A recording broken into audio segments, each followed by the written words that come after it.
Hallelujah. Upang Diyos ang naigunahan sa pinakamakapangyarihan pangalan mo, pinakamamahalap na Jesus. Hallelujah.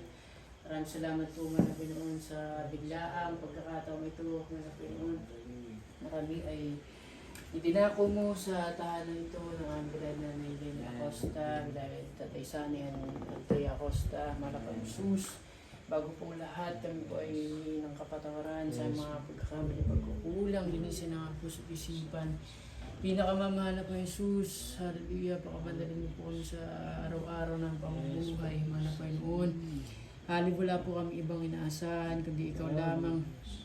Alam mo po, umala po Jesus, ang idinudulog, mahal po Jesus na pangangailangan, mahal po noon, ng aming David and Eleni, sa kanilang kinakaharap ngayon na pagsubok, mahal po Jesus, hallelujah, alam mo po ang pangangailangan ng mga anak sa kanilang pagharap, mahal po noon sa kasong ito, mahal po noon, mabigyang linaw at justisya, mahal po noon ang ginawa sa kanila na panloloko, pinakamamahal na Panginoon Jesus. Alam po namin na ikaw ay Diyos ng katarungan, mahal na Panginoon Jesus. Wala kami ibang inaasahan.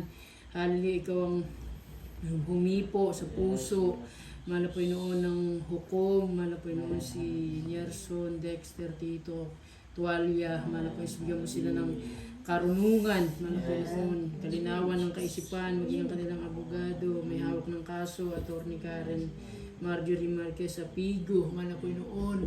Hallelujah, at bukas, Panginoon, sa pagharap sa hearing, Panginoon Jesus, ikaw ang magbigay ng mga salita sa bibig ng beloved Brother Aldous Acosta bilang witness, Panginoon Jesus, hallelujah, na ngayong taong ito, Panginoon Jesus, hallelujah, sa unang dalangin ng Pastor, Evangelista Willis Radel-Meda, ang tunay na propeta, Panginoon, na hindi sa kanyang mga panalangin, hallelujah, ay wala po kami, Panginoon Jesus, hallelujah. Alam namin, dinirinig mo ang panalangin ng taong matuwid, dinirinig mo ang panalangin ng mga pastor, hallelujah.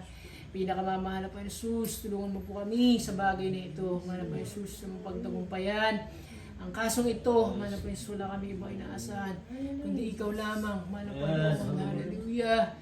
Hallelujah, sa undalayan ng mga pastor, Evangelista Willis Radel-Meda, sawayin mo ang mga demonyong balakidan lang, Panginoon, hallelujah, sa pagdinig ng kaso ito, magsilas kita sa pangalan ni Jesus, sa the mighty name of Jesus, hallelujah, ikaw rin po humipo, Panginoon, sa kabilang kampo, Panginoon, hallelujah, na sila, Panginoon, ay, hallelujah, magpakumbaba na, Panginoon Jesus, hallelujah, at sila yung ng tawad sa kanilang ginawa ng atraso, Panginoon Jesus, hallelujah, kumilos ka, Panginoon, hallelujah, kung meron ka pong ipinapagawa, Panginoon, sa pamilya ng Ambelana Nanay Lenny, beloved Tatay Sani, kung sila man po ay binibigyan mo ng mga panibagong spiritual na gampanin sa gawain, Panginoon, ikaw ang mangusap sa kanila, Panginoon Jesus, at sa kanilang buong pamilya, sila ay makapaglingkod na sa iyo, Panginoon Jesus, marahil ito ay kapamaraanan, Panginoon, sa tuwing may pagsubok, ito ay kapamaraanan upang kami ay mas lumapit, mas umasa sa iyo, Panginoon Jesus, mas pagpagamit sa iyo, pinakamamahal na Panginoon, hallelujah, kung aming sa magdalangin sa pinakamakapangyarihang pangalan mo, pinakamamahal na Jesus, hallelujah, praise the Lord, hallelujah, praise the Lord, hallelujah.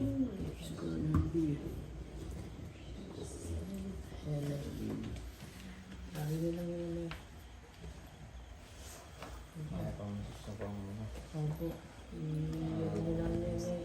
Lens lang. Hallelujah. Hingi po tayo ng tawad sa mga po ng Jesus. Hallelujah, mga po noon. Sa unang dalahin ng mga pastor, mga pastor, sa kanila yung tunay ng propeta, pinakawalan ng Jesus. Ito po yung nakapatawaran sa mga pagkakamali ko. Kulang. Mga po ng Jesus, hallelujah, sa inyo kami mataas, sa mga po ng mag-isang sa mga nagdagangin.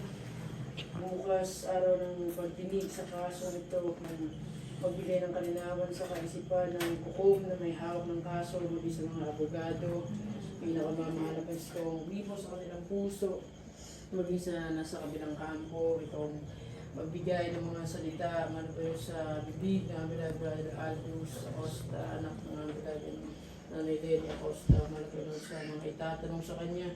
masagot niya ng maayos, mahal po yung Jesus, at nasa katotohanan, pinakamamahal po yung Jesus. Namin na ikaw ang Diyos ng katarungan at justisya. Mahal po yung alam namin na hallelujah, hindi mo kami pababayaan. Hallelujah. Pinakamamahal tulungan mo kami na manalig, manampalataya sa iyo. Pinakamamahal po yung Jesus. Hallelujah. Wala kami ibang inaasahan. Kundi ikaw lamang sa pagkakataong ito, magmimala ka, maging isang buhay na patotoo, mahal po noon. Ano man po ang iyong ipinapagawa sa pamilyang ito, pamilya Acosta, mahal po noon. Hallelujah, ikaw po ang magbigay ng malinaw na mensahe, mahal po noon. Bigyan mo sila ng kainitan sa paglilingkod sa iyo, makadalo sa baknotan, mahal po noon, maging instrumento daluyan ng pagpapala, pinakamamahal po sa sula kami ibang inaasahan.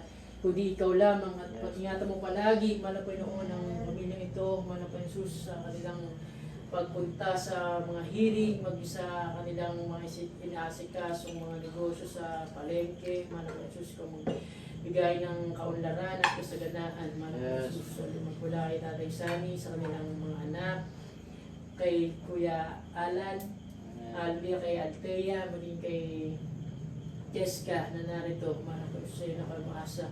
So, dalangin mga pastor, mga listo, ministrada, nasaway mo mga demonyong malaki na lang, pinakamama na po Jesus sa pagiging ng kaso. Hali kong magpanalo, mahal po yun sa kaso. Hali sa pangalan ni Jesus. Sa maganda po, makapagpuri po kayo.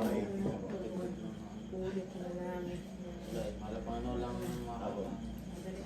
pasipay nung lahat ng bahay. Kaya mo rin natin. Makagising naman po kayo madali.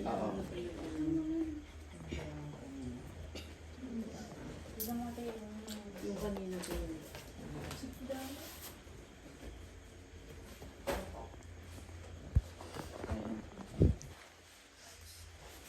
Si Api, Marquez Api po. Ito yung